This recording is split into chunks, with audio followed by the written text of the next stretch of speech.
18 वर्षीय तरुणी बेपत्ता झाल्यानं संपूर्ण जिल्ह्यामध्ये खळबळ उडाली आहे। संजीवनी राहुल वराडे असं या तरुणीचं नाव आहे। ती बेपत्ता होतानाची घटना सीसीटीव्ही मध्ये कैद झाली आहे। व्हिडिओमध्ये तिचा हात हवेत आहे, मात्र असं वाटत आहे की तिचा हात कोणीतरी ओढतंय। हे पाहून सर्वांनाच धक्का बसलाय। दूध डेअरी परिसरातील सहजीवन नगरात ती शेवटची दिसली। या घटनेनं खळबळ उडाली आहे। आमिष दाखवून किंवा फूस लावून पळवून नेल्याच्या अनेक घटना यापूर्वी घडल्यात, परंतु धुळे शहरातील संजीवनीच्या बाबतीत घडलेला प्रकार अत्यंत धक्कादायक आहे। सीसीटीव्ही मध्ये संजीवनी घराबाहेर पडताना स्पष्ट दिसतेय। त्याच वेळी समोरून एक वृद्ध व्यक्ती जाताना दिसतो। तो व्यक्ती गेल्यानंतर संजीवनी अचानक चालू लागते। चालताना तिचा एक हात हवेत असा आहे, जणू कोणीतरी तिचा हात धरून तिला ओढत नेत आहे।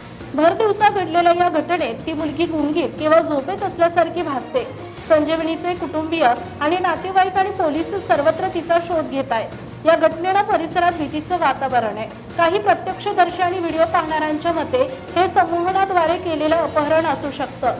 मुलगी स्वतःच्या शुद्धीत नसून तिला जाणीवपूर्वक एखाद्या प्रभावानं नेल्याची चर्चा नागरिक करत आहेत। दुसरीकडे ती मुलगी एखाद्या खोल विचारात असावी आणि त्या तंद्रीतच घराबाहेर पडली असावी असाही अंदाज वर्तवण्यात येतोय।